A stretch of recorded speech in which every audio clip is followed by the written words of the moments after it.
Welcome to square talks. ఈ మధ్యకాలంలో తెలంగాణలో కాళేశ్వరం ప్రాజెక్టు అవినీతి జరిగిందంటూ రాష్ట్ర ప్రభుత్వం కమిషన్ వేసింది. ఆ కమిషన్ ముందు ఈ మధ్య తాజాగా కేసీఆర్ హాజరయ్యారు. అలాగే నిన్న కేటీఆర్ కూడా ఏసీబీ ముందు హాజరయ్యారు. ఫార్ములా ఈ కార్ రేస్ సంబంధించి కూడా అవినీతి జరిగిందని మరొక కేసు, దీని మీద ఈడీ కూడా కేసు పెట్టింది. ఏసీబీ ముందు హాజరయ్యారు. ఈ నేపథ్యంలో మనతో మాట్లాడడానికి, దీని మీద చర్చించడానికి పల్లె రవికుమార్ బీఆర్ఎస్ పార్టీ అధికార ప్రతినిధి. అదే కాకుండా అంతకు ముందు గతంలో కల్లుగీత కార్పొరేషన్ చైర్మన్గా కూడా పనిచేశారు. పల్లె రవి జర్నలిస్ట్ కూడా, చాలా కాలంగా చాలా ఏళ్ళు జర్నలిస్ట్గా పనిచేశారు. మాతో పాటు జర్నలిస్ట్గా పనిచేసి తెలంగాణ జర్నలిస్ట్ ఫోరంలో, తెలంగాణ ఉద్యమంలో మాతో పాటు కలిసి పనిచేశారు. మంచి మిత్రుడు పల్లె రవితో ఈరోజు మనం ఈ చర్చా కార్యక్రమం కొనసాగిద్దాం. నమస్తే పల్లె రవి. నమస్తే రమణ గారు. ఈ కాళేశ్వరం కమిషను విచారణ, కేసీఆర్ వెళ్ళడా అనే అనుమానాల మధ్య కేసీఆర్ వెళ్ళారు, విచారణ అయిపోయింది. అసలు కాళేశ్వరం ప్రాజెక్టు మీద విచారణ అవసరమా? కేసీఆర్ మీద ఏం ఆరోపణలు చేస్తున్నారు? ఆయన ఇచ్చిన జవాబులు ఏంటి అసలు? రమణ గారు, కాళేశ్వరం ప్రాజెక్టు మీద విచారణ జరపాల అనుకోవటమే కాంగ్రెస్ పార్టీ, లేకపోతే ఆ పార్టీ ప్రభుత్వానికి నాయకత్వం వహిస్తున్నటువంటి ముఖ్యమంత్రి రేవంత్ రెడ్డి గారి, ఆయన సహచరుల కురుచ ఆలోచన. ఎందుకు అంటే కాళేశ్వరం అన్నదే ఇవాళ తెలంగాణలో మనందరికీ తెలుసు, తెలంగాణ ఉద్యమ క్రమంలో సుదీర్ఘంగా పోరాడినటువంటి వాళ్ళం. ఆ తెలంగాణ ఉద్యమ ప్రస్థానంలో మనలాంటి మనం సుదీర్ఘంగా గోదావరి జలాలను పూర్తిగా సంపూర్ణంగా వినియోగించుకుంటే తప్ప తెలంగాణకు ఈ సాగునీటి కష్టాలు తీరవని బలంగా చెప్పినటువంటి వాళ్ళం ప్రజలకి. అయితే అందుకే కేసీఆర్ గారు ఉద్యమకారుడు కాబట్టి, ఉద్యమ ప్రస్థానం నుంచి వచ్చినటువంటి వాడు కాబట్టి, ఆయన కూడా అందుకే తెలంగాణ వచ్చిన వెంటనే తెలంగాణకు మిగిలినటువంటి జలాలు నీటి వసతి, నీటి సౌకర్యం గోదావరి. అప్పటికే కృష్ణా నది తరలించకపోయినారు. మనకు తెలుసు, జూరాల నుంచి Bhima, Koil Sagar, Nettempadu, SLBC, Sagar high level canal, ఇట్లా కల్వకుర్తి, ఎత్తిపోతల, ఇవన్నీ కూడా తెలంగాణకు సంబంధించినటువంటి ప్రతి ప్రాజెక్టు కృష్ణానది మీద తెలంగాణ కోసం ప్రతిపాదించిన ప్రతి ప్రాజెక్టుని పెండింగ్ ప్రాజెక్టుగా మార్చేశారు. దశాబ్దాలుగా, 4-5 దశాబ్దాలుగా ఏ ఒక్కటి కూడా పూర్తిగా తెలంగాణకు ఉపయోగించే ఏ ఒక్క ప్రాజెక్టు కూడా, single project Jurala, Bhima, Koil Sagar, Nettempadu, Kalwakurthy, SLBC, Sagar high level canal ఏది కూడా ఒక్కటి కూడా పూర్తి చేయలే, పెండింగ్ ప్రాజెక్టుగా పెట్టారు. కానీ అదే కృష్ణానది మీదనే తెలంగాణకు సంబంధించినటువంటి పోతిరెడ్డిపాడు మాత్రం రాత్రి ఆగమేఘాల మీద తీసుకుపోయారు. పులిచింతల నల్గొండ జిల్లాని ముంచి, ఉమ్మడి నల్గొండ జిల్లాని ముంచి ముంపు గురి చేసి కృష్ణా, గుంటూరు, ఆంధ్ర కోసం తీసుకుపోయినారు. రాత్రి పూర్తి చేశారు పులిచింతల్ని కూడా. కానీ తెలంగాణ కోసం, రైతాంగం కోసం ఉన్నటువంటి ఏ ఒక్క ప్రాజెక్టు కూడా పూర్తి చేయలేదు. దాంతో గోదావరి దక్షిణ తెలంగాణ అంతా ఎడారిగా మారిపోయింది. నల్గొండ కానీ, మహబూబ్ నగర్ కానీ, రూరల్ రంగారెడ్డి జిల్లా కానీ చాలా దుర్భిక్ష ప్రాంతం. నాకు తెలిసి అన్ని వనరులుండి, నీటి వనరులుండి, జీవనది లాంటి కృష్ణానది పక్కనే ఉన్నటువంటి పరివాహక ప్రాంతంలో ఉండి అంత దారిద్రాన్ని, దుర్భిక్షాన్ని అనుభవించిన ప్రాంతం ఏదైనా ఉందంటే ఓన్లీ తెలంగాణ, దక్షిణ తెలంగాణ అయిపోయింది.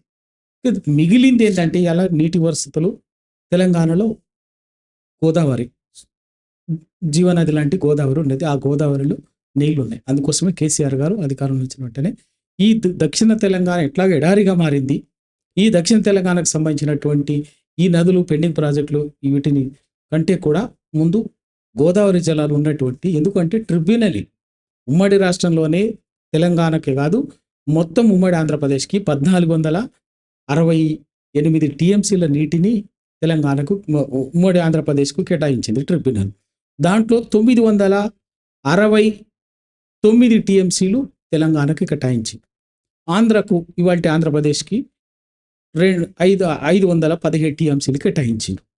కానీ ఇక్కడ కూడా ఇంతకాలం వరకు కూడా తెలంగాణకు కేటాయించినటువంటి 960 టీఎంసీల నదీ జలాలు, నికర జలాలు కేటాయిస్తే ఈ రోజు వరకు గోదావరి మీద 400 టీఎంసీలకు మించి వినియోగం జరగలే. కానీ అదే ఆంధ్రలో 517 టీఎంసీలు కేటాయిస్తే ఇప్పటికే 500 టీఎంసీలకు మించి పూర్తిగా వినియోగించుకుంటున్నారు. పైగా అదనంగా 200, 300 టీఎంసీలకి ప్రతిపాదన, వరద జలాల పేరు మీద ప్రతిపాదనలు సిద్ధం చేసుకొని గోదావరిని కూడా మళ్ళకపోతున్నారు. అందుకే కేసీఆర్ గారు ఉద్యమం నుంచి వచ్చినటువంటి వాళ్ళు కాబట్టి ఆయనకు లోతుపాతులు ఎందుకు సమస్యలు తెలుసు కాబట్టి కాళేశ్వరమే గోదావరి జలాలకు శరణ్యం, తెలంగాణకు శరణ్యం ఎప్పటికి కూడా గోదావరి జలాలే. కాబట్టి ఆ గోదావరి జలాలు నీళ్ళు ఎక్కడున్నాయంటే కాంగ్రెస్ ప్రతిపాదించినట్టుగా ఇంత గొప్పగా మాట్లాడుతున్నటువంటి చాలా ప్రాణహిత చెవెళ్ల ప్రాజెక్టు ఎక్కడైతే తుమ్మిడిహట్టి దగ్గర అని చెప్తున్నారో అక్కడ నీళ్లు లేవు. అక్కడ ఉన్నాయి ఎంత అంటే 165 టీఎంసీల వాటర్ అవైలబిలిటీ ఉన్నది. ఆ 165 టీఎంసీల వాటర్ వినియోగం చేస్తే 165 టీఎంసీలు కూడా ఎప్పుడు వస్తాయి? 153 మీటర్ల ఎత్తులో తుమ్మిడిహట్టి దగ్గర రిజర్వాయర్ బ్యారేజ్ కట్టినట్టయితే వస్తాయి. కానీ 153 మీటర్ల ఎత్తులో బ్యారేజ్ కడితే మహారాష్ట్ర సరిహద్దులో ఉన్నట్టు మహారాష్ట్ర ప్రభుత్వం అభ్యంతరం చెప్పింది. ఎందుకు అంటే దాని భూమి అదే తుమ్మిడిహట్టి బ్యారేజ్ కడితే పోయేటటువంటి ముంపు గురయ్యేటటువంటి భూమి ఎంత అంటే 6,400 ఎకరాల భూమి గురైతే 5,200 ఎకరాల చిల్లర మహారాష్ట్రకు సంబంధించినటువంటి రైతాంగం. అది మా భూమి ముంచి మీరు ప్రాజెక్టు కడితే మేము ఎట్లా ఊరుకుంటాం? ఖచ్చితంగా మీరు 153 మీటర్లకు కాదు 148 మీటర్లకు ఎట్టి పరిస్థితులు అంగీకరించేది లేదు మహారాష్ట్ర. అప్పటి నుంచి ఆ రోజు నుంచి కూడా 2007 నుంచి కూడా ఇప్పటి వరకు అదే చెప్పింది. దానిని గ్రహించి ఇవాళ కేసీఆర్ గారు అదొకటి అక్కడ మహారాష్ట్ర అభ్యంతరాలతోటి, రెండవది వాటర్ అవైలబిలిటీ లేదు, 3 అక్కడ వైల్డ్ లైఫ్ శాంచురీ ఉన్నది. వీటన్నిటి దృష్ట్యా ఒక సిడబ్ల్యూసి ఇచ్చినటువంటి సూచన మేరకి దాన్ని కిందికి తీసుకుపోయి ఇంకా ఎక్కడైతే గోదావరి నదిని వచ్చి ప్రాణహిత నది వచ్చి గోదావరి ప్రధాన నది అయినటువంటి ప్రాణహిత నది ఉపనది గోదావరిలో కలుస్తున్నదో కలిసిన దగ్గర మేడిగడ్డ కింద కాళేశ్వరం కట్టడం జరిగింది. ఆ కాళేశ్వరం మేడిగడ్డ బ్యారేజ్ కట్టడం అనేది కాళేశ్వరం అంటే ఇప్పటికి ఎంత తప్పుడు ప్రచారం అంటే 2 రకాలుగా ఇప్పటికీ ఖర్చు అయింది 94,000 కోట్లు, 1,00,000 కోట్లు అవినీతి జరిగింది, 1,00,000 కోట్లు తిన్నారంటున్నారు. ఇంకా అక్కడే అబద్ధమని తేలిపోతున్నది.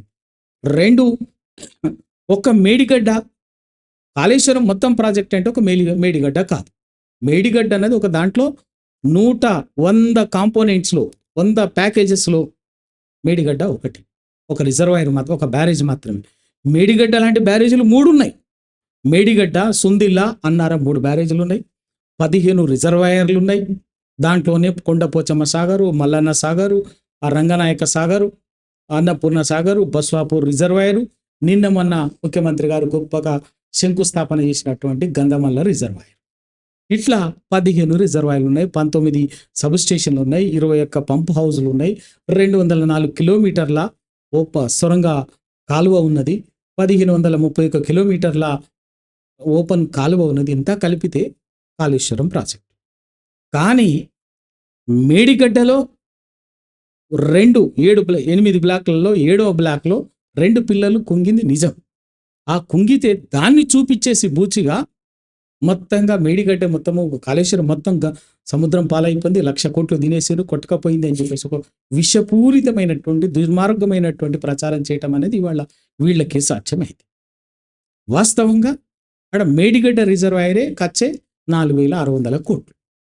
వాళ్ళు ఇంటాక్ట్గా అదొక్కటి మినహాయిస్తే, ఆ 2 పిల్లర్లు మినహాయిస్తే మిగతా అంతా ఇంటాక్ట్గా ఉన్నది.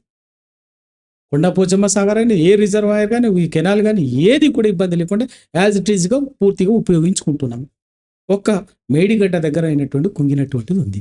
మొత్తం ప్రాజెక్టే పనికిరాదని ప్రచారం చేస్తున్నారు కదా. అదే కదా, ఇప్పుడు కేవలం మాట్లాడేటటువంటి వాళ్ళు ఎవరికి కూడా కాళేశ్వరము పనికిరాదని చెప్పేటటువంటి వాళ్ళు, కాళేశ్వరం మునిగిపోయిందని చెప్పేటటువంటి వాళ్ళు, కాళేశ్వరం కుంగిపోయిందని చెప్పేటటువంటి వాళ్ళు ఎవ్వరికి కూడా కాళేశ్వరం పట్ల పరిజ్ఞానమే లేదు.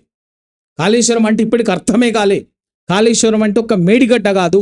ఇందాక నేను చెప్పినట్టుగా అంత సమాహారం, అన్నిటి ఓ ప్రాజెక్టులు, రిజర్వాయర్లు, పంపు హౌజ్లు, సబ్ స్టేషన్స్, కాలువలు, సొరంగ మార్గాల అన్నిటి సమాహారమే మేడిగడ్డ, అదే కాళేశ్వరం ప్రాజెక్ట్. అదొక జీవధార లాంటి ప్రాజెక్టుని ఇవాళ కాళేశ్వరం కుంగిపోయింది. ఎస్, ఇవాళ ప్రపంచంలో ఇక్కడే కాదు, ప్రపంచంలో ఏ భారీ నీటిధార ప్రాజెక్టు నిర్మాణం చేసినా, ఏ భారీ ప్రాజెక్ట్ నిర్మాణం జరిగినా తప్పనిసరిగా సాంకేతికంగా ఏదో ఒక సమస్య వస్తుంది. ఆ సాంకేతిక సమస్యని సాంకేతిక అంశం ద్వారానే, సాంకేతిక నిపుణుల ద్వారానే సరిదిద్ది పూర్తిగా వినియోగంలోకి వస్తుంది. ఇవాళ ఇంతెందుకు మాట్లాడుతున్నారు కదా, 2 సంవత్సరాల 3 సంవత్సరాల క్రితమే గుజరాత్లో స్వయంగా ప్రధానమంత్రి నరేంద్ర మోడీ గారు గొప్పగా ప్రారంభోత్సవం చేసి వచ్చిండు. తెల్లారి అయిపోయిన 3వ రోజు అది మొత్తం పుప్పగులి కూలిపోయింది. మరి ఏమన్నా మరి ఇదే కదా. అట్లాగే బాక్రానంగల్ ప్రాజెక్ట్ నిర్మాణంలో సమస్య వచ్చింది, నాగార్జున సాగర్ ప్రాజెక్ట్ నిర్మాణంలో సమస్య వచ్చింది, శ్రీశైలం ప్రాజెక్టులో సమస్య వచ్చింది. ప్రతి ప్రాజెక్టులో సమస్య వస్తుంది, దాన్ని సరిదిద్ది పూర్తిగా వినియోగించుకుంటాం. ఇవాళ ప్రపంచంలో చైనా ఆర్థిక ముఖ చిత్రాన్ని మార్చినటువంటి ప్రాజెక్టు 3 గార్జెస్.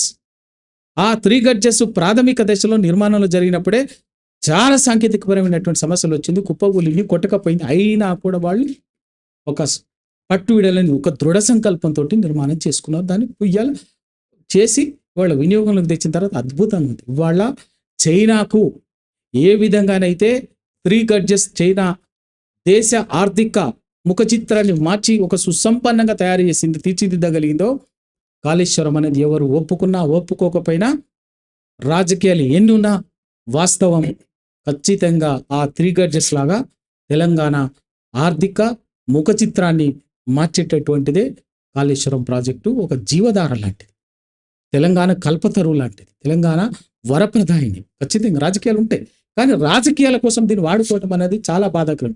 ఎందుకంటే తెలంగాణ నీళ్ల కోసం, వ్యవసాయం కోసం, తాగునీళ్ల కోసం, సాగునీళ్ల కోసం ఎంత తనలాడిందో తెలుసు. 40-45 వేల మంది రైతులు ఆత్మహత్యలు చేసుకున్నారు. అప్పుల పాలయ్యి, రైతులు నీళ్లు లేక వ్యవసాయం పాడయ్యి, కరెంటు సమస్యలతో ఇవన్నీ కూడా చేసుకున్నారు.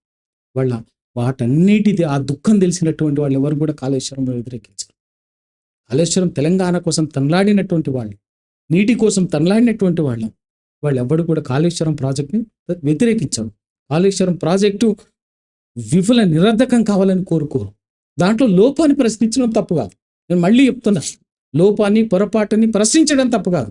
దాన్ని బూచిగా చెప్పి ఆ ప్రాజెక్టే పనికి మాలిందనో లేకపోతే మునిగిపోయిందని ఇంకోటి చెప్పడం అనేటువంటి అర్థం ఏంటంటే, వాళ్ళ ఉద్దేశం ఏంటంటే, ఇవాళ తెలంగాణ ఒక విఫల రాష్ట్రంగానో లేకపోతే తెలంగాణ రైతాంగం మళ్ళీ అప్పుల పాలయ్యి, కష్టాల పాలపై ఇవాళ తెలంగాణ ముందుకు పోటు అభివృద్ధి చెందడం ఇష్టం లేక ఎవరి ప్రయోజనం అనుకోని తెలిసి ఇవాళ ఎందుకు కాళేశ్వరం, ఇవాళ కాళేశ్వరం ఎందుకు దాన్ని అట్లా చూపిస్తున్నారు.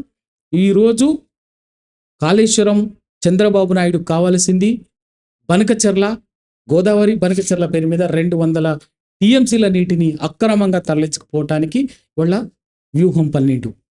దానికి ఇవాళ కాళేశ్వరం మేడిగడ్డ రిజర్వాయర్ అడ్డంకిగా మారింది. అడ్డంగా ఉన్నది కాబట్టి కాళేశ్వరం మునిగిపోయిందని చెప్పాలి, కాళేశ్వరం పనికిరాదని చెప్పాలి. 2 కేంద్రంలో ఉన్నటువంటి నరేంద్ర మోడీ గారు చాలా స్పష్టంగా పార్లమెంట్ ఎన్నికల్లో, తమిళనాడు అసెంబ్లీ ఎన్నికల్లో గోదావరి కావేరీ అనుసంధానం ద్వారా తమిళనాడుకు గోదావరి జలాలను ఇస్తానని చెప్పేసి మాట ఇచ్చిండు బీజేపీ. అందుకోసం ఇవాళ తెలంగాణ గోదావరి జలాల్ని తమిళనాడుకు తరలించాలి గోదావరి కావేరీ అనుసంధానం ద్వారా. కాబట్టి నరేంద్ర మోడీ మన బడేబాయి ముఖ్యమంత్రి రేవంత్ రెడ్డి గారికి బడేబాయి లాంటి నరేంద్ర మోడీ కోసం ఇవాళ అక్కడికి నీళ్లు తీసుకుపోవటానికి వాళ్ళ కాళేశ్వరం అడ్డంకిగా ఉంది, మేడిగడ్డ అడ్డంకిగా ఉంది. కాబట్టి దీని పదం చేయాలి. ఇలా కాంగ్రెస్, బీజేపీ కూడా బల్కొని తెలంగాణని ఇంకా గతంలో ఉన్నటువంటి కష్టాలు, గోస మళ్ళీ పాత రోజులు తీసుకురావాలని చెప్పేసి వాళ్ళ తెలంగాణ మీద పెత్తనం కోసం, తెలంగాణ వనరులు దోచుకోవటం కోసమే ఈ రెండు పార్టీలు కూడా బలుక్కొని అటు చంద్రబాబు నాయుడుకు ఇటు నరేంద్ర మోడీ కోసం ప్రయోజనాల కోసం పనిచేస్తుంది తప్ప తెలంగాణ రైతాంగం కష్టాలు ఇవన్నీ కోసం కాదు. అందుకే ఇవాళ కేసీఆర్ గారిని ఆ ప్రాజెక్టుని బూచిగా చూపించి, కాళేశ్వరంని మేడిగడ్డని బూచిగా చూపించి కేసీఆర్ గారిని అప్రతిష్టపాలు చేయాలి, కేసీఆర్ గారిని బదనం చేయాలనేటువంటి దురుద్దేశంతో వీళ్ళ విచారణ పిలిచారు. రానలేదే కేసీఆర్ గారు, వస్తున్నారు, వచ్చిండ్రు. ఏం తేల్చిరు చెప్పండి? విజిలెన్స్ కమిషన్ వచ్చి ఇచ్చింది అప్పటికి నివేదిక, ఏం తేల్చింది చెప్పండి? ఎన్డీఎస్సీ ఏం చెప్పింది? మేడిగడ్డ పనికిరాదని చెప్పిందా? ఎన్డీఎస్సీ వచ్చింది రాజకీయ కుట్రతో వచ్చింది. కేసీఆర్ని, టీఆర్ఎస్ పార్టీని అప్రతిష్టపాలు చేయడం కోసము, తెలంగాణ అస్తిత్వాన్ని దెబ్బతీయడం కోసమే ఎన్డీఎస్సీ వచ్చింది, వాస్తవం అది.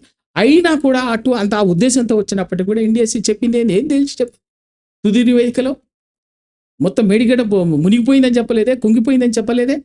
మేడిగడ్డలో 8 బ్లాకులలో 7వ బ్లాక్లో 2 పియర్స్, 2 పిల్లర్లు కుంగిపోయింది నిజం. వాటిని పూర్తిగా నిర్మాణం చేసి సరిదిద్ది మరమ్మతులు చేసి యథావిధిగా మేడిగడ్డను యథావిధిగా ఉపయోగించుకోవచ్చు అని చెప్పేసి చెప్పింది. అది దాచిపెట్టి మళ్ళీ ఏదో ఇష్టం వచ్చినట్టు ప్రచారం చేయటం తప్ప వేరే ఇంకేమీ లేదు. ఆ కమిషన్లు ఏమైతే ఏ కమిషన్ అయినా కూడా ఏం వ్యతిరేకించాలి, తప్పనిసరిగా ప్రతి కమిషన్ విచారణ ఎదుర్కొంటాం, దానికి సమాధానం చెప్తాం.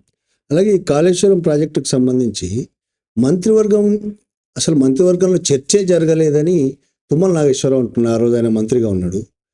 దాని మీద ఏమంటారు మీరు? రమణ గారు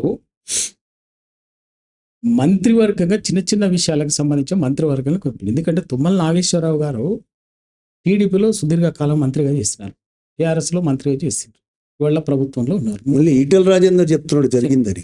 చెప్తాను, ఆయన అంత సీనియర్ మంత్రిగా పనిచేసినటువంటి వాడు ఇంత దిగజారి మాట్లాడాల్సిన అవసరం లేదు. రాజకీయ స్వార్థం కోసం, ఆయన ప్రాపకం కోసం ఈటెల రాజేందర్ గారు చాలా స్పష్టంగా చెప్పింది. వీళ్ళ ఈటెల రాజేందర్ గారు కూడా ఇవాళ బీజేపీ పార్టీలో ఉన్నారు, కానీ చెప్పిండు.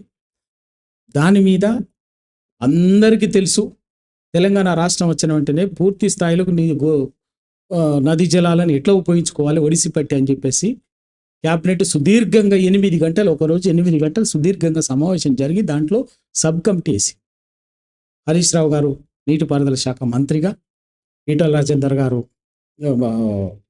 ఆర్థిక మంత్రిగా ఉండే, ఈయన తుమ్మల నాగేశ్వరరావు గారు వ్యవసాయ మంత్రిగా ఉండే. 2 వ్యవసాయ మంత్రిగా కూడా అంతకుముందు భారీ నీటిపారుదల శాఖ మంత్రిగా పనిచేసినటువంటి అనుభవం ఉంది కాబట్టి ముగ్గురుతోటి సబ్ కమిటీ వేసింది, మంత్రివర్గ ఉపసంఘం వేసింది. ఆ ఉపసంఘం కూలంకషంగా అన్ని విషయాలు ఇంజనీర్లతోటి, రిటైర్డ్ ఇంజనీర్లతోటి సాధ్య ఆసాధ్యాలు అన్నిటిని చర్చించిన తర్వాత ఓ నివేదిక ఇచ్చింది. ఆ నివేదిక ఆధారంగానే అది జరిగిందన్నది వాస్తవము. ఈటెల రాజేందర్ గారు, తుమ్మల నాగేశ్వరరావు గారు నిజంగా మంత్రివర్గం సంబంధం లేదని ఉంటే ఎప్పుడు చెప్పు ఉండాలి. మరి ఇన్ని రోజులు చెప్పలే. ఎప్పుడైతే వీళ్ళు రాజకీయ కుట్రతోటి కేసీఆర్ గారిని విచారించి, హరీష్ రావు గారిని విచారించి ఏదో రాజకీయ ప్రయోజనం కోసం కక్షపూరితంగా ప్రతీకారం తీర్చుకోవాలని చెప్పేసి కుట్ర చేసినప్పుడు అవన్నీ అయినా కూడా జడవకుండా సమాధానం చెప్తున్న క్రమంలో ఈటెల రాజేందర్ గారు వచ్చి ఆయన కూడా విచారణ కమిషన్ ముందు వాళ్ళు కుండ బద్దలు కొట్టినట్టు చెప్పిండు, ఏం జరిగింది ఇది అని చెప్పిన తర్వాత ఈయన మాట్లాడటము మీకు మంత్రివర్గ, మరి అసలు మంత్రివర్గ ఉపసంఘం వేయలేదా? ఈయన లేడా? మరి దేనికి వేసిండ్రు మంత్రివర్గ ఉపసంఘం అయితే వేసింది కదా, ఊరికిన కాదు కదా, జీవో ఉంటుంది కదా, మంత్రివర్గ నిర్ణయాలు ఉంటాయి కదా, మినిట్స్ ఉంటాయి కదా, జీవో కూడా ఉంటాయి కదా, మినిట్స్ ఉంటుంది, జీవో ఉంది. మరి ఈయన మంత్రివర్గ ఉపసంఘంలో మరి లేడా? అసలు సంఘం ఎంత దుర్మార్గం అంటే, ఎంత బాధ్యత రాహిత్యం అంటే, ఆయన లాంటి సీనియర్ కూడా ఇంత అబద్ధాలు, ఇంత దిగజారి, ఇంత రాజకీయ వ్యభిచారము తప్ప ఇంకా వేరే ఇంకేం కాదు. ఇప్పుడు పీసీ ఘోష్ కమిషన్ మంత్రివర్గం మినిట్స్ ఇమ్మన్నా ఈ రాష్ట్ర ప్రభుత్వం ఇవ్వట్లేదు. మరి వీళ్ళ దొంగతనం బయటపడతాం. ఇప్పుడు ఎవరి వాళ్ళ మంత్రివర్గం ఇవాళ మినిట్స్ని ఎవరు ఇవ్వాలి? ఈరోజు ఇవాళ ఉన్న ప్రభుత్వం ఇవ్వాలి కదా, ఎందుకు ఇస్తలేరు? ఇవ్వడానికి వచ్చినటువంటి అబద్ధమైంది. మీరు అడిగిన దాంట్లోనే ఉంది సమాధానం. అంటే మీకు రాజకీయ దురుద్దేశాలు ఉన్నాయి, రాజకీయ స్వార్థం కోసమే, రాజకీయ ప్రయోజనాల కోసమే ఈ విచారణ ఇదంతా చేస్తున్నారు. పరిపాలన గాలికి వదిలేసిండ్రు. ప్రజల మేలు కోరటం, ప్రజలకు మంచి చెడు రాష్ట్రానికి సంబంధించినటువంటి వివరాలన్నీ గాలికి వదిలేసిండ్రు. కేవలం రాజకీయ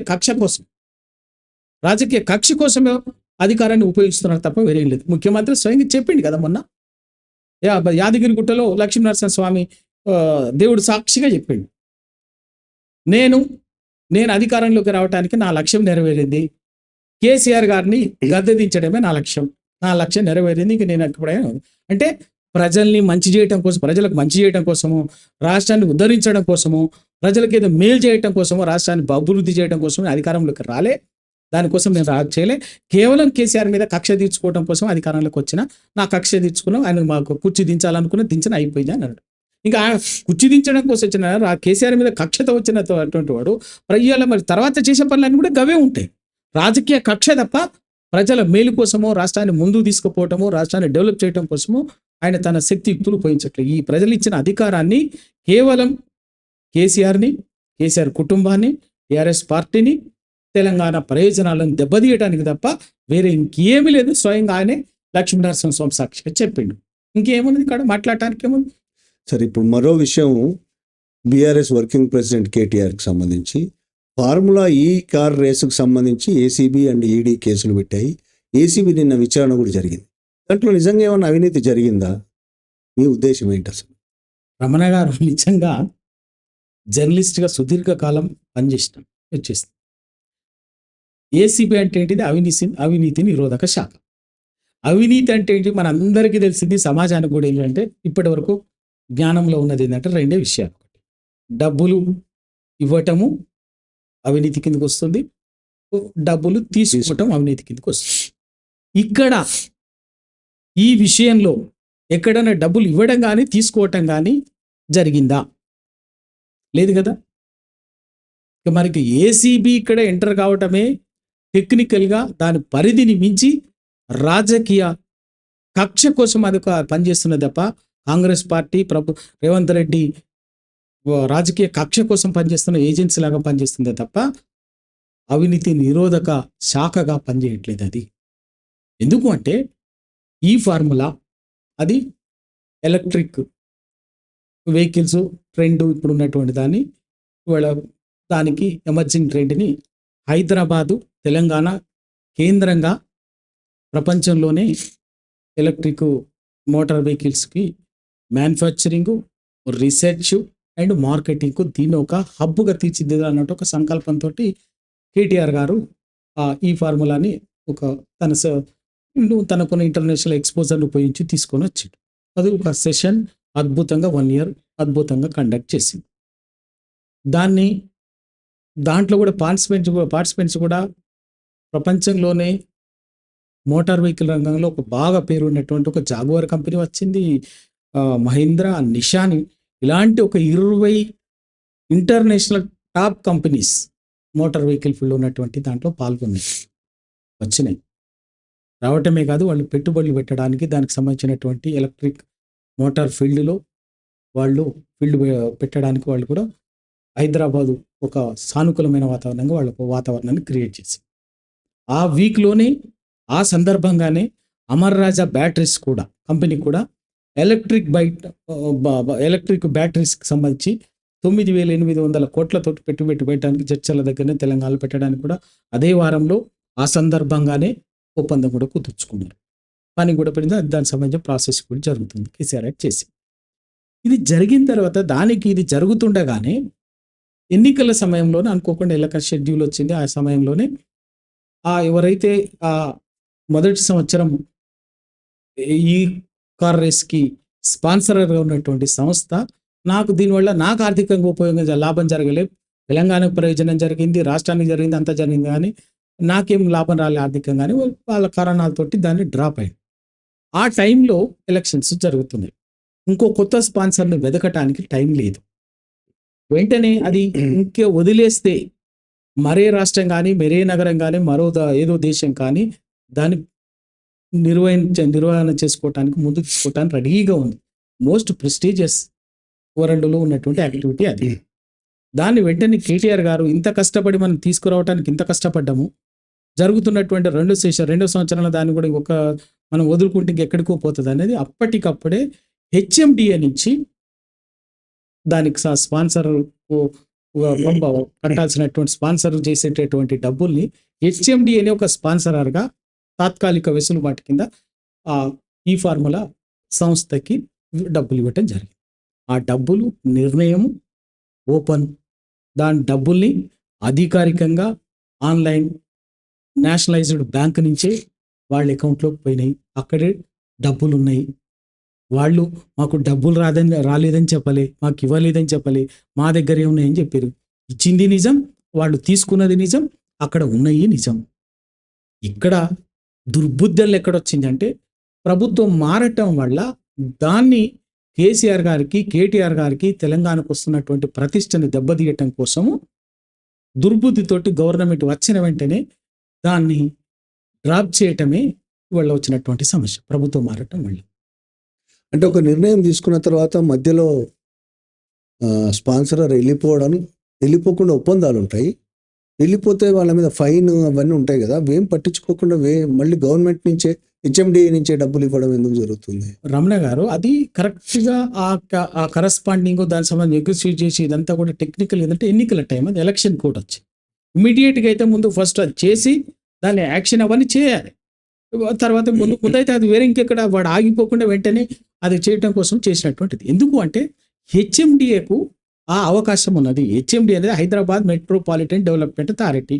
హైదరాబాద్ బ్రాండ్ ఇమేజ్ కోసం, హైదరాబాద్ ఇంటిగ్రేటెడ్ డెవలప్మెంట్ కోసం అది ప్రమోషన్ వర్క్గా దేన్నైనా స్పాన్సర్ చేసేటటువంటి అవకాశం ఆ సంస్థకు ఉన్నది. కాబట్టి కేసీఆర్ గారు ఆ మున్సిపల్ శాఖ మంత్రిగా వెంటనే కొత్త స్పాన్సర్ వెదికేరులోగా హెచ్ఎండిఏని ఒక పార్టీగా ఉంచినట్టయితే అని చెప్పేసి రాష్ట్ర ప్రభుత్వ ఖజానా నుంచి కాదిచ్చింది. చాలా మంది తప్పుడు ప్రచారం చేస్తున్నారు. మంత్రివర్గ నిర్ణయం లేదు, మంత్రివర్గ నిర్ణయం లేదు. ఎందుకు అంటే డైరెక్ట్గా మున్సిపల్ శాఖ నుంచి నిధులు ఇవ్వలే, రాష్ట్ర ప్రభుత్వం నుంచి, రాష్ట్ర ఆర్థిక ఖజానా నుంచి ఇవ్వలే. ఇచ్చింది హెచ్ఎండిఏ. హెచ్ఎండి ఒక సంస్థ, రాష్ట్ర ప్రభుత్వ సంస్థ. ఆ హెచ్ఎండిఏకు బ్రాండ్ ఇమేజ్ కోసం, హైదరాబాద్ అభివృద్ధి కోసం ప్రమోషనల్ యాక్టివిటీగా చేయడానికి నిధులు ఇచ్చే అవకాశం ఉన్నది. కాబట్టి దాని నుంచి ఇమీడియట్గా ఇవ్వటానికి దాన్ని ఒక స్పాన్సర్గా పెట్టి చేసినటువంటి ఒక గొప్ప నిర్ణయం. మంచి కోసం చేసిందే తప్ప వంకర టింకర రాజకీయాల కోసం చేసింది కాదు. సరే, ఈ రెండు విషయాలు పక్కన పెడితే ప్రస్తుతం రాష్ట్రంలో స్థానిక సంస్థల ఎన్నికలు జరుగుతాయి, వాతావరణం వస్తున్నట్టుంది, ఎన్నికలు జరుగుతాయని మంత్రి శ్రీనివాసరెడ్డి ప్రకటించాడు. అందులో కూడా కొంత వివాదం ఉంది. శ్రీనివాసరెడ్డి చెప్పడం ఏంటి అని పిసిసి అధ్యక్షుడు సీరియస్ అయినట్టు వాళ్ళ వార్తలు చూసాం. ఇంకొక ముఖ్యమైన విషయం ఏంటంటే 42% ఏదైతే బీసీలకు రిజర్వేషన్ కల్పిస్తామని ఇంతకాలం అంటున్నారో, ఈ స్థానిక సంస్థల ఎన్నికల్లో ఆ రిజర్వేషన్ ఉండటం లేదు. అది మంత్రివర్గంలో ఆ విషయం మాట్లాడుకున్నారు అనేది ఈరోజు లీక్ కావచ్చు, పత్రికలు రాశాయి. దీని మీద అసలు ఏంటి, నిజంగానే ఉండకపోవచ్చా బీసీ రిజర్వేషన్ 42%? రమణ గారు, కాంగ్రెస్ పార్టీ ఏమైందంటే ఇప్పుడు చేస్తున్నది, ఇప్పుడు ముఖ్యమంత్రి ఒకటి మాట్లాడుతుంటారు, ఒక మంత్రి ఒకటి మాట్లాడుతుంటారు, ఇంకొకరు మాట్లాడుతుంటారు. ప్రతి విషయంలో కూడా లేటెస్ట్గా ఇవన్నీ నడుస్తూనే ఉంది. మంత్రి సీతక్క గారు ఎన్నికలు ఉంటాయి, ఈ వారంలో నోటిఫికేషన్ వస్తుందని ముఖ్యమంత్రి ఒకటి చెప్పింది, ఆమె ఒకటి చెప్పింది, పొంగులోటి ఒకటి చెప్పాడు. తర్వాత పిసిసి అధ్యక్షుడు, ఈయన ఎవరు చెప్పడానికి అని చెప్పి పిసిసి అధ్యక్షుడు. సార్, రాష్ట్ర ప్రభుత్వం మంత్రి చెప్పకపోతే పిసిసి అధ్యక్షుడు చెప్తాడా? రాష్ట్ర ప్రభుత్వ నిర్ణయాన్ని మంచి వచ్చాడో ఏం చేస్తామో అన్నది మంత్రి చెప్తాడు, పిసిసి అధ్యక్షుడు చెప్పాడు. ఆయన పార్టీ ప్రభుత్వం కావచ్చు, కానీ he's not government representative, he's party leader. కానీ మంత్రి అంటే ఇదంతా జనాన్ని కన్ఫ్యూజ్ చేయటం కోసం, అసలు లోతుల్లోకి ప్రజలు ఆలోచించకుండా డైవర్ట్ చేయడం కోసం, తప్పుదో పట్టించడం కోసం వీళ్ళంతా కన్ఫ్యూజ్ చేసి మాట్లాడుతుంటారు. వాస్తవం ఏంది? ఇవాళ వాస్తవం ఏంది? దీని వెనుకున్నటువంటిది వాస్తవం ఏంటంటే చర్చ జరగాల్సింది 42% రిజర్వేషన్లు ఇస్తారా ఇయ్యరా, దాన్ని డైవర్ట్ చేయడం కోసం, దాన్ని కన్ఫ్యూజ్ చేయడం కోసం ఇవన్నీ గందరగోళ మాటలు మాట్లాడుతుంటారు. ఏం చెప్పినారు ఎన్నికల్లో మేనిఫెస్టోలోని? 6 నెలల్లో కులగణన చేస్తాం, బీసీ కమిషన్ వేసి కులగణన చేస్తాం, కులగణన చేసి ఎటువంటి పరిస్థితుల్లో కూడా 42% బీసీలకు, స్థానిక సంస్థల్లో బీసీలకు 42% రిజర్వేషన్లు అమలు చేస్తాం, 6 నెలల్లో పూర్తి చేస్తాం ఇదంతా అని చెప్పారు. సంవత్సరంన్నర అయిపోయింది. ఇంకా ఏం చెప్పారు? సరే, కోర్టు ఇవన్నీ కూడా బీసీ కమిషన్ అదంతా రెగ్యులర్ కమిషన్ ద్వారా డెడికేటెడ్, ఇవన్నీ లీగల్ ఫైట్, అల్టిమేట్గా డెడికేటెడ్ కమిషన్ తోటి వచ్చింది. ఆ నివేదిక కూడా కులగన్న కూడా తప్పుల తడకగా బీసీలను మోసం చేసిండ్రు. ఎందుకంటే బీసీలు తెలంగాణలో ముస్లింతో కలిపితే 61% ఉంటారు, కానీ తెలంగాణలో ఓన్లీ వీళ్ళు హిందూ బీసీలు, ముస్లిం బీసీలు అని కొత్తగా సూత్రీకరించి కానీ వాస్తవంగా తెలంగాణలో బీసీ అన్నటువంటిది హిందూ అన్నది ముస్లిం అనేది ఎప్పుడు కూడా చర్చ లేదు. బీసీ అనేది 52%, 51.06% బీసీలు ఉన్నారు. దాంట్లో ముస్లిం లేకుండా, ముస్లిం సెపరేట్గా ఉన్నారు ఎప్పుడే కూడా. ముస్లిం జనాభా ఎప్పుడే కూడా 10%గా. దాన్ని దీంట్లో కలిపేసి ఇవాళ అటువంటి 51% ఉన్నటువంటి బీసీలని 56%కు తగ్గించి, అంటే దాదాపు 45 నుంచి 50 లక్షల మంది బీసీల సంఖ్య తగ్గించి గొంతు కోసి రాజకీయంగా మోసం చేస్తున్నారు. ఆ మోసము పెద్ద ద్రోహం. ఆ బీసీలకు చేసే ద్రోహం అనేది సంఖ్య 51%ని 46%గా చూపించడం అనేది ఈ మామూలు ద్రోహం కాదు ఎప్పటికీ. ఎందుకంటే ఇప్పటికే 80 ఏళ్ళుగా కాంగ్రెస్ బీసీలకు చేసినటువంటి ద్రోహం ఈ దేశంలో మామూలు ద్రోహం కాదు. 51లోనే బీసీ కులగన్న రావాల్సినటువంటి దాన్ని 1931 వరకు బ్రిటిష్ ఇండియా కాలంలోనే 1871 నుంచి 1931 వరకు అన్ని కులాల వారిగా లెక్కలు జరిగినాయి. స్వతంత్ర దేశంలో 51లో మొట్టమొదటిసారిగా జరిగినప్పుడు బీసీ కులగణగాలను కులాల వారిగా పక్కకు పెట్టి నెహ్రూ గారు పక్కకు ఆ ఫైల్ రిజెక్ట్ చేసి బీసీ కులగణన చేయకుండా మొట్టమొదటి ద్రోహానికి పాల్పడాడు. ఆ తర్వాత కాకా కలేర్కర్ కమిషన్ పోరాటం చేస్తే కాకా కలేర్కర్ కమిషన్ వచ్చింది. 53లో కాకా కలేర్కర్ కమిషన్ నివేదికని తుంగలో దక్కింది నెహ్రూ గారే. ఆ తర్వాత అప్పటి నుంచి 78 వరకు పెండింగ్లో ఉన్నది. 78లో మొరార్జీ దేశాయ్ గారు ప్రభుత్వం వచ్చేసి మండల్ కమిషన్ వేసిండు. మీ మండల్ కమిషన్ ఇస్తే అది 42 సిఫారసులు ఇస్తే మండల్ కమిషన్ నివేదిక వచ్చేసరికి మళ్ళీ ఇందిరాగాంధీ గారు ప్రధానమంత్రి అయింది. ఆమె పక్కకు పెట్టి రాజీవ్ గాంధీ గారు ప్రధానమంత్రిగా పక్కకు పెట్టి 90లో మన విపి సింగ్ గారు దాన్ని అమల్లోకి తీసుకోవడానికి తీసుకొస్తే ఆ రోజు కూడా బీసీలకు వ్యతిరేకంగా నిండు పార్లమెంటులో రాజీవ్ గాంధీ గారు, కాంగ్రెస్ పార్టీ నాయకుడు రాజీవ్ గాంధీ గారు మాట్లాడిన మాట ఏంటంటే, కులగణన చేస్తే బీసీ కులగణన చేస్తే దేశం విచ్ఛిన్నమైపోతుందని చెప్పేసి మాట్లాడినటువంటి. మళ్ళీ ఇవాళ ఏదో మేమే కులగణనకు మేమేదో దేశాన్ని అన్నట్టుగా మాట్లాడుతున్నాం. రైట్, సంతోషం. అందుకే ఎవరు చేసినా కూడా కులగణన స్వాగతిస్తామని చెప్పినాం. వాళ్ళ మీరు కులగణన అయిపోతేనే 42% రిజర్వేషన్లు వస్తాయని చెప్పినటువంటి వాళ్ళు ఎందుకు అమలు చేస్తలేరు? మేము ఆ రోజు నుంచి చెప్తున్నాం, మీరు మోసం చేస్తున్నారు, ప్రజల్ని మోసం చేస్తున్నారు. రాజ్యాంగంలో షెడ్యూల్ 9లో పెట్టకుండా 42% రిజర్వేషన్లో సాధ్యం కాదు, ప్రాక్టికల్ సమస్యలు వస్తుంది. తమిళనాడు తరహాలో 9th షెడ్యూల్లో పెట్టించాలి, అప్పుడే ఈ రిజర్వేషన్లో సాధ్యమవుతుంది అని చెప్పేసి చెప్తున్నాం. లేదు కులగన్న అయిపోతే కులగన్న చేసేస్తే నా 42% రిజర్వేషన్స్ అయిపోయినట్టు అని చెప్పేసి వీళ్ళు ప్రజలు మోసం చేయటం, వీళ్ళతోటి బీసీలు అనేటోళ్ళు కొందరిని వీళ్ళ పక్కన వీళ్ళకి చప్పట్లు కొట్టేటోళ్ళని తాళాలు కొట్టేటోళ్ళని తయారు చేసుకొని వాళ్ళతో చెప్పించుకొని భజన తాళాలు కొట్టించుకొని వాళ్ళ లాస్ట్కు మళ్ళీ 42% ఎందుకు అమలు చేస్తారో చెప్పండి. లీగల్ పేరు మీద, కేంద్ర పేరు మీద మొదటి నుంచి చెప్తున్నది అదే కదా. వాళ్ళు ఎక్కడ సమస్య? ఇక్కడ రిజర్వేషన్లకు 50% సీలింగు, రిజర్వేషన్లు 50% మించడానికి లేదన్నదే సమస్య అడ్డంకిగా ఉన్నది. దాన్ని సరిదిద్దకుండా 42% ప్రాక్టికల్గా లీగల్గా సమస్యలు వస్తుంది, సాధ్యం కాదనే మేమందరం చెప్తున్నాం. బీసీ బిడ్డలుగా, తెలంగాణ ఉద్యమకారులుగా చెప్తున్నాం. కానీ వినలే. ఇంక జనాభా కులగణన చేసేస్తే 42% రిజర్వ్ వచ్చినట్టు ప్రజలు మోసం చేశారు. బీసీ వర్గాలు అన్ని వర్గాలను మోసం చేసినట్టే బీసీలను కూడా మోసం చేశారు. ఇంకా మోసం చేయాలని చూస్తున్నారు. వాళ్ళు ఒకటే, మీరు ఎటువంటి పరిస్థితుల్లో కూడా 42% రిజర్వేషన్లు స్థానిక సంస్థల్లో బీసీలకు అమలు చేయకుండా స్థానిక లోకల్ బాడీస్ ఎన్నికలకు పోతే మాత్రం క్షేత్రస్థాయిలో కాంగ్రెస్ పార్టీ ఖచ్చితంగా కాంగ్రెస్ పార్టీని వదిలిపెట్టేది లేదు. ఇప్పుడేదో రాజకీయంగా మా పార్టీ ఇస్తుందని చెప్పారు. మీరు పార్టీ ఇస్తుందని మీ పార్టీ విధానం, అది ప్రభుత్వ విధానం కాదు. నువ్వు చెప్పింది ఏంటిది? ప్రభుత్వం వస్తే మా ప్రభుత్వం 40% రిజర్వేషన్. నీకు అడుగుతున్నది నీ ప్రభుత్వ విధానాన్ని, పార్టీ విధానాన్ని కాదు. నీ పార్టీ విధానంగానే 42% రిజర్వేషన్లని మేనిఫెస్టోలో చెప్పినావు. ఇవాళ నీ ప్రభుత్వ విధానం ఎందుకు కాదు? అది కొట్లాడు. ఏం చెప్పినాం చలో అసెంబ్లీలో మీరు పెట్టింది కదా, అసెంబ్లీ పెట్టిన తర్వాత కేంద్రం దగ్గరికి పోదాం పదండి అని చెప్పేసి చెప్పినాం. అన్ని పార్టీలని ముఖ్యమంత్రి గారు మీరే ప్రధానమంత్రి గారి దగ్గరికి అఖిలపక్షాన్ని తీసుకుపోండి అని చెప్పినాం. తీసుకుపోలే. అఖిలపక్ష సమావేశం పెట్టమని చెప్పినాం, పెట్టలే. రాత్రి అయిపోగానే ఏదో అయిపోయినట్టు రాజకీయ డ్రామా కోసం ఢిల్లీలో కొన్ని బీసీ సంఘాలను పట్టుకొని తీసుకుపోయాడా, ఏదో రాజకీయ ఏదో బీసీల కోసం బీసీ ఉద్ధారకుడు అన్నట్టుగా రాజకీయ డ్రామా నడిపారు, కథ నడిపారు. ఏం జనాలంతా తెలివి తక్కువలు అనుకుంటున్నారా? మరి ఢిల్లీలో చెప్పారు కదా, మరి ఏమైంది? 42% ఎందుకు అమలు కావట్లే? ఇంకెంతకాలం మోసం చేస్తారు? ఇది కేవలం రాజకీయ డ్రామా, మోసం చేయటం, బీసీలో మోసం చేయడం కోసమే తప్ప ఇది ప్రాక్టికల్గా న్యాయపరంగా ఒక పద్ధతి ఉంటుంది. దానికి తమిళనాడుకు ఒక మోడల్ ఉన్నది. అలాంటి తమిళనాడు దాన్ని 69% రిజర్వేషన్లని అమలు చేసుకుంటున్నది.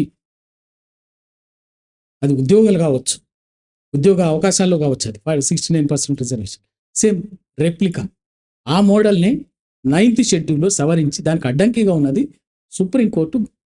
దాని ప్రకారంగా ఇచ్చినటువంటి గైడ్లైన్స్లో భాగంగా, రూలింగ్లో భాగంగా 50% రిజర్వేషన్లు దాటొద్దు అన్నది. మరి అది కదా సరిదిద్దాల్సింది. ఆ పని చేయకుండా ఇంతకాలం ప్రజల్ని మోసం చేశారు. వాళ్ళు ఎన్నికలకు పోవటానికి వాళ్ళు మళ్ళీ కొత్త మూసు వేసుకొని డ్రామాలు చేసి ఇవన్నీ ఇటంతా జనాల్ని, ప్రజల్ని కన్ఫ్యూజ్ చేయడం. ఒక పీసీసీ అధ్యక్షుడు ఒకవైపున, ముఖ్యమంత్రి ఒక రకంగా, మంత్రి ఒక రకంగా, ఇంకో మంత్రి ఒక రకంగా, రేపు రకరకాలుగా ప్రజల్ని కన్ఫ్యూజ్ చేస్తారు. అసలు ఎన్నికలకు పోయే అవకాశం ఉందా?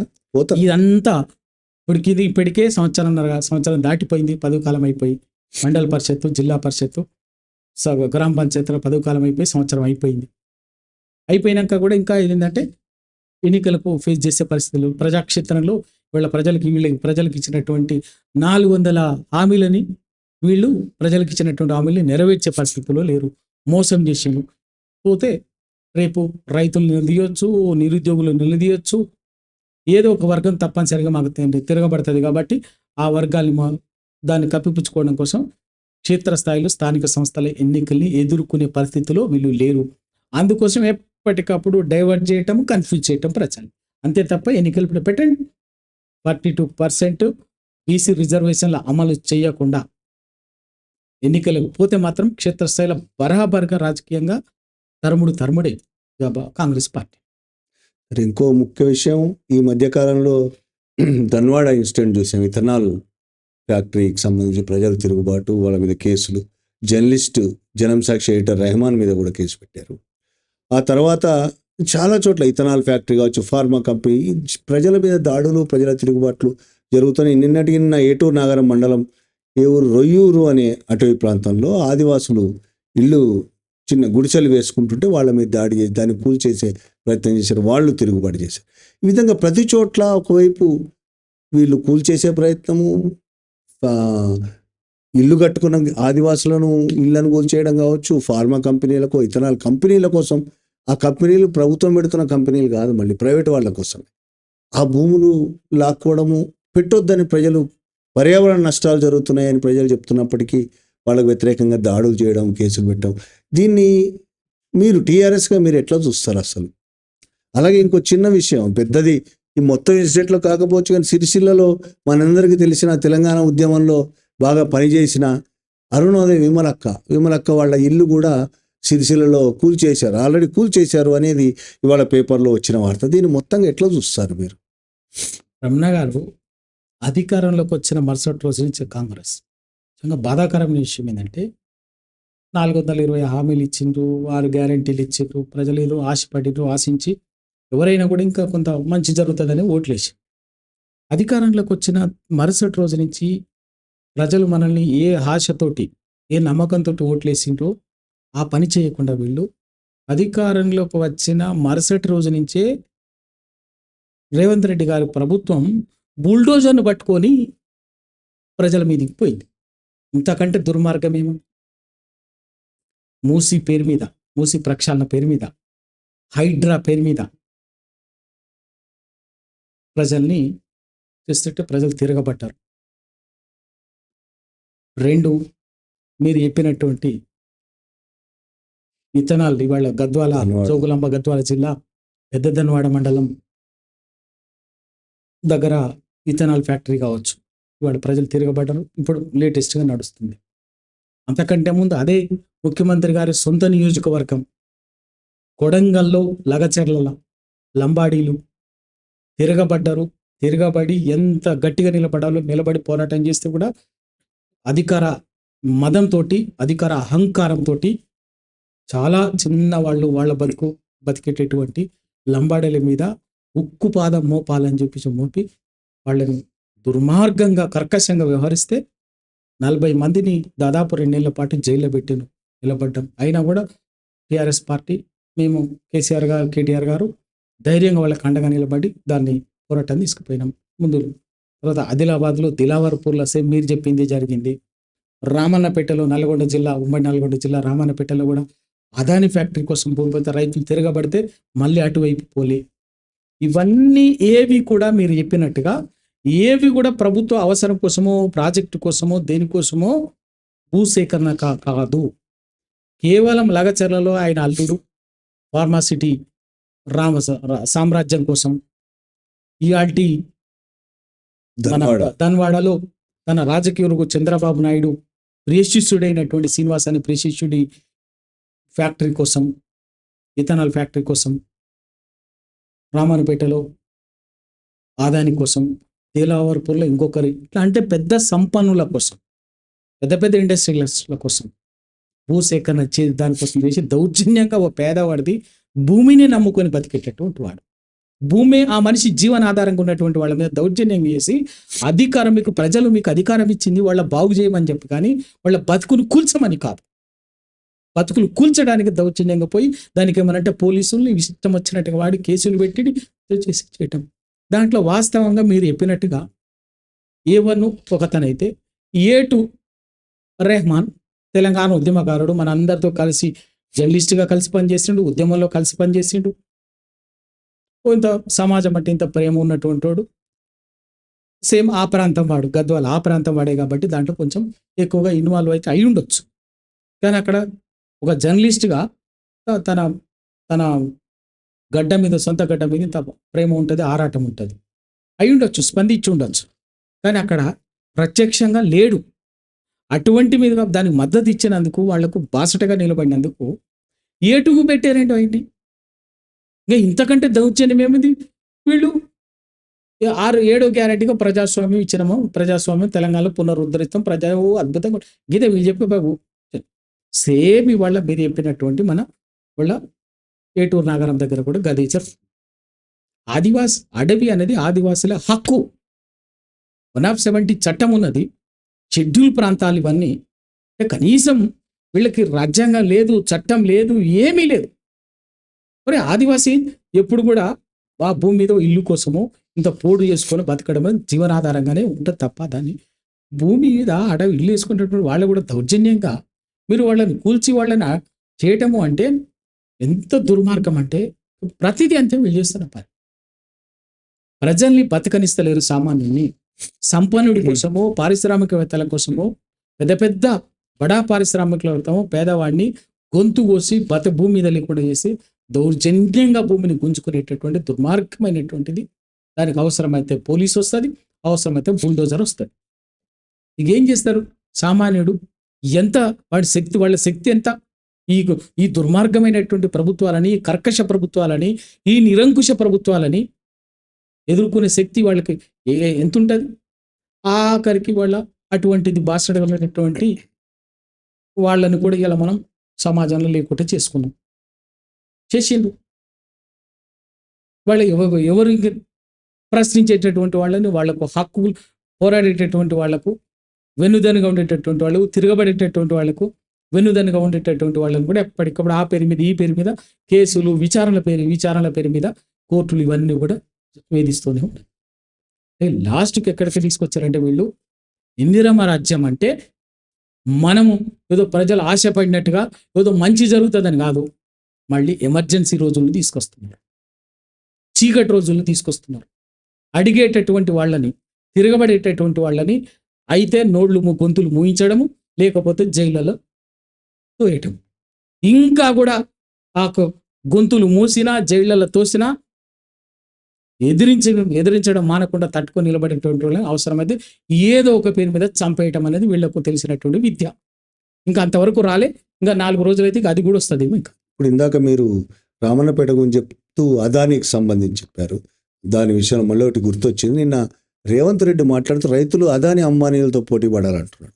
దానికోసం ఆయన రైతు భరోసా 9 రోజుల్లో మొత్తం ఎంత 9,000 కోట్లు రైతులకు ఇస్తున్నా, ఇప్పుడు అదాని అంబానీలతో పోటీ పడాలి ఇక రైతులు. అంటే తెలంగాణ రైతులు అదాని అంబానీలు అయిపోతారు అనేది దాని ఉద్దేశం కావచ్చు, పోటీ పడడం. ఏంటి ఎట్లా చూస్తారంటే 9 రోజుల్లో ఇచ్చేస్తున్నాయంట రైతు భరోసా, ఇవ్వట్లేదని ఇప్పటివరకు బీఆర్ఎస్ చెప్తోంది కదా, ఇస్తున్నా అంటున్నాడు. ప్రజలకు వెళ్ళి క్షేత్రంలోకి వెళ్ళి ఇస్తే ఇప్పటికీ 5 ఎకరాలు ఉన్నటువంటి వాడు ఎవరికి రాలే. ఒక దఫా అందరికి ఎగ్గొట్టిండు. మొన్న వేసింది కూడా 1 ఎకరం 2 ఎకరాలు ఉన్న వాళ్ళకి వచ్చింది కొంత. అది కూడా కొందరికి ఇంకా రకరకాల సాంకేతిక కారణాలతో రాలేదు. 4 ఎకరాలు ఉన్నటువంటి వాళ్ళకి సంపూర్ణంగా రాలే. 5 ఎకరాలు ఉన్న వాళ్ళకి అసలే రాలే. మోసం, వీళ్ళు చెప్పేదంతా మోసం, అబద్ధం. ఈ 9 రోజుల్లో మొత్తం వేసేసి 9,000 కోట్లు వేస్తాను అంటున్నాడు. వేసినాక తెలుస్తుంది. ఇది కూడా అప్పుడే చెప్పారు. ఇది గతంలో కూడా అట్లనే చెప్పుకుంటూ వచ్చాను, రేపు అయిపోతున్నాయి, ఎల్లుండి అయిపోతున్నాయి. ఇప్పటి వరకు అయిపోలే. ఇప్పటి వరకు వేయలేదు. 5 ఎకరాలు ఉన్నటువంటి వాళ్ళకి ఇప్పటి వరకు రాలే. గతంలో కేసీఆర్ గారు 12 దఫాలుగా ఎక్కడ మాట రాకుండా, ఎక్కడ ఇబ్బంది లేకుండా మంచిగా ఒక వారం 15 రోజులు సీజన్లో ఒక రోజు ఒక ఎకరం 2 రోజులకు సీజన్లో ఒక 10 to 15 డేస్లో హ్యాపీగా కంప్లీట్ అయిపోద్ది. ప్రజలందరికీ తెలుసు. అది మంచి ఒక ఎస్టాబ్లిష్ అయినటువంటి సిస్టమ్ని వీళ్ళు కురుచ బుద్ధితోటి, వంకర బుద్ధితోటి దాన్ని డిస్టర్బ్ చేసి వాళ్ళ తీసుకొచ్చాను. వీళ్ళు 10 ఎకరానికి 12,000 కాదు కదా, 15,000 ఇస్తామన్నారు. ఆ 12,000 చక్కగా ఇస్తలేదు. ఇంక ఇప్పుడు నాకు తెలిసి ఇప్పుడు లెక్కలు చెప్తున్నారు కానీ లెక్కలు చెప్పడం తప్ప అవి ఏవి పూర్తిగా ఆచరణ కాదు. ఉంది.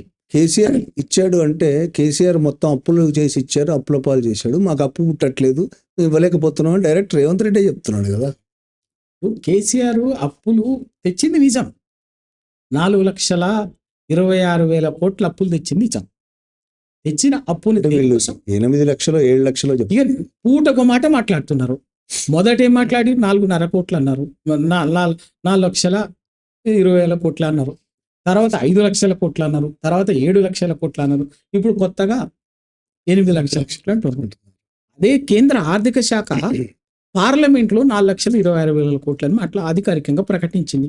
ఇంకేం చేస్తాం మరి? అది ఏదో ఇప్పటికైనా 8 లక్షల కనీసం స్థిరంగా చెప్పండి. అది కూడా చెప్పారు. అబద్ధం, నోటికి వచ్చినట్టు అబద్ధం వాళ్ళ పాలమూరు రంగారెడ్డికి ఎత్తిపోతల పథకం, దానికి ఒక 60,000 కోట్లు, మనం కాళేశ్వరం 94,000 కోట్లు, మిషన్ భగీరథ, మిషన్ కాకతీయ, ఇవన్నీ కూడా తెచ్చిన ప్రతి అప్పుని ఒక భారీ ప్రాజెక్ట్ కోసం, తెలంగాణకు సంబంధించినటువంటి చాలా మేజర్ ఇష్యూస్ కోసం ఒక 33 మెడికల్ కాలేజీలు కట్టి, వీటన్నిటి కోసం ఒక్కొక్క దానికోసం ఒక్కొక్క తెచ్చినటువంటి అప్పును పూర్తిగా వినియోగించి రైతులకే 1,12,000 కోట్లండి ఇవ్వటం జరిగింది. ఇవన్నీ ఇచ్చింది. ఇవేమీ లేకుండా, ఏమీ చేయకుండా, ఒక కొత్త ప్రాజెక్టు కట్టకుండా, ఒక కొత్త స్కీమ్ మొదలు పెట్టకుండా 1,80,000 కోట్లు అప్పు చేసారు వీళ్ళు. 55,000 కోట్లు అంటున్నాడు. 1,80,000 కోట్లని వాళ్ళే చెప్పిండు ఒకసారి. 1,80,000 కోట్లు అధికారికంగా 1,80,000 కోట్లు ఇప్పటికీ సంవత్సరాల తెచ్చి ఏం చేసిందో చెప్పండి. రాష్ట్ర ప్రభుత్వానికి అప్పటికే సంవత్సరానికి పన్నుల రూపంలో 2,20,000 కోట్లు సంవత్సరానికి వస్తున్నది. ఆ 2,20,000 కోట్లు సంవత్సరానికి 1.5 year కాబట్టి దాదాపు 3 లక్షల కోట్ల చిల్లర. అది ఈ 1,80,000 కోట్లు. దాదాపు ఈ సంవత్సరాల కాలంలో 5 లక్షల కోట్లు రాష్ట్ర ప్రభుత్వంలో ఏం చేసిందో చెప్పండి.